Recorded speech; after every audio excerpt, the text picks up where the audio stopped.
जो कानून ये आपके खिलाफ जो भी नियम बना रही है उसके ऊपर आप धरना दीजिए। 7 लाख रुपए और 10 साल की सजा कैसे करेगा? या 5,000 रुपए में ड्राइवरी एक नौकरी कर रहा अपने बच्चे पाल रहा है, वो क्या खेती बेचेगा?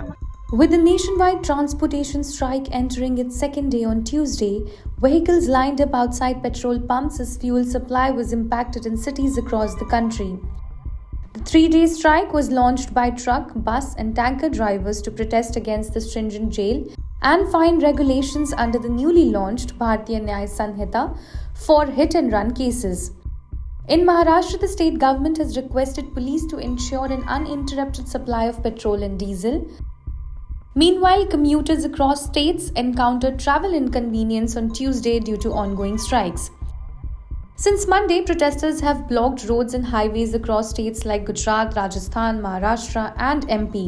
Concerned locals hurried to petrol pumps in various cities, fearing disruptions in fuel supply due to the agitation.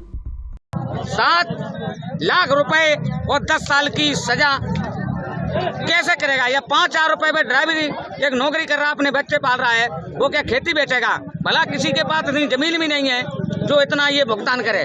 इसलिए हमारा सभी ड्राइवरों से अनुरोध है कि ये एकता बनाए रखें और इस कानून को वापस लेने का रिक्वेस्ट करें। अपनी स्वतः हड़ताल करे हुए हैं, क्योंकि मजदूर को जब मजदूरी मिलती है उससे भरण पोषण नहीं हो रहा है तो कहाँ से कर देंगे, कहाँ से जुर्माना भरेंगे? अपने बच्चों को बेच के थोड़ी जुर्माना भर सकते हैं हम लोग, इसलिए हम लोग स्वतः अपनी हड़ताल पर हैं। बसों की हड़ताल चल रही है, दूर दूर से आना पड़ रहा है। पहले रास्तों से भी बसें मिल जा रही थी, लेकिन अभी बस अड्डों पे ही आना पड़ रहा है। वहाँ से ही जाके बस की बड़ी प्रॉब्लम सी हो रही है थोड़ी। पूना नासिक से जो माल आता है 100 गाड़ियाँ था, उसमें से 30 ही गाड़ियाँ आ रहा है, वो भी कल 2 दिन में नहीं आएगा। कुछ असर होगा वो मालूम नहीं है। जो जनता को असुविधा हो रही है वो जनता शासन प्रशासन से कहे कि ड्राइवर कंडक्टरों की ऐसी मांगों को वापस दे और ऐसे कानूनी अपराध को माफ करे। अगर कानूनी अपराध केंद्र सरकार यह माफ करती है तो हम लोग कल ही से जाने को तैयार हैं।